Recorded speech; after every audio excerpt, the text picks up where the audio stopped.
I can pull him up if you want to hear a little bit of what he said. Yes, yes, we would like to hear that. It's gonna blow your mind, Bear. Okay. Let me see if I can pull him up here. Yeah. Okay. And by the way, Bear, that Omar, look, I was nowhere near mentally where I am right now since I listened to Omar. If you keep playing that music like that, Bear, somebody's gonna be asking you to DJ at sets and stuff here from me. You're gonna have to change your profession. It do change that energy.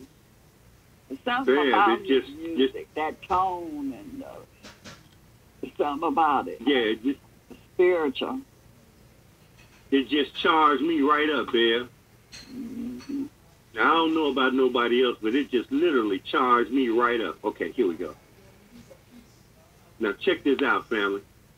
The title of this video is What Obama Got Away With.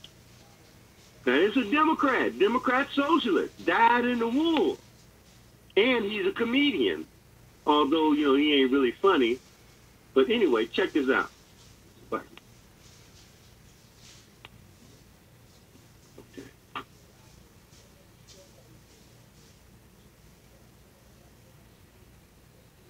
I got to tell you, one of the toughest things for me is to watch my friends that I've made in comedy over the last 20 years just completely become unraveled because of Donald Trump, become tools of, like, you're supposed to be an artist. You're supposed to be an artist. You're supposed to critique the establishment. You're not supposed to do the bidding of the establishment. It's just so weird that they think it's, when did it become, I saw David Sirota tweeted something like this today. When did it become impolite and bad manners to ask things of politicians? That's what all my friends in comedy are acting like. Well, there's two people in comedy who think like me, but they'll never say it out loud because they got to get jobs in Hollywood. And I understand. I don't have to. I have my own thing. I don't need them, and it drives them fucking crazy. You don't think it drives them fucking crazy that I don't need a job in Hollywood, that I get to say whatever the fuck I want, as loud as I say it? It drives them fucking crazy because they all need jobs. They all need to get hired from the man. Every last one of them.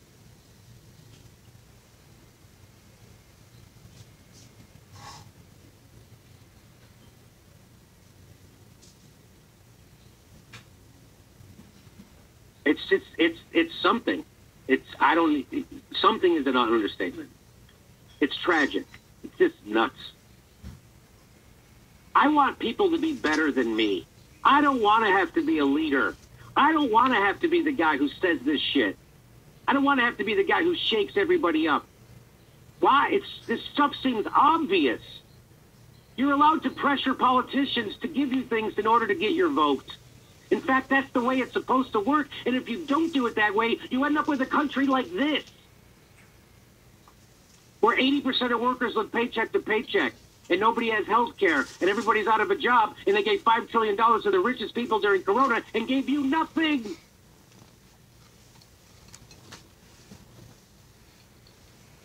Michelle Obama says she and Barack could never have gotten away with what Trump and the White House does. Imagine dropping more bombs than George Bush, completely backing off of every single campaign promise you made, enriching yourself upon leaving office, paving the way for Trump, still being celebrated by most of the public, and thinking you didn't get away with anything. Imagine that. Michelle Obama. She lives on a 46-acre estate on Martha's Vineyard. The people in Flint still don't have water. Her husband dropped more bombs than George Bush. They committed a genocide in Yemen. Michelle and Barack Obama, the administration, and Joe Biden. They tried to throw over Assad in Syria at the behest of the military-industrial complex. Illegally. They funded ISIS. You tortured Chelsea Manning. You prosecuted journalists using the Espionage Act. What the fuck didn't you do? You got away with everything. You should be in prison. Along with Bill and Hillary Clinton and Dick Cheney and George Bush, you should all be in prison because you're all war criminals. Well, your husband is. They should be in prison. You know when they had an economic downturn the last time we had one? You know what your husband did, Michelle? He kicked 5.1 million Americans out of their house, made the banks bigger. You piece of shit.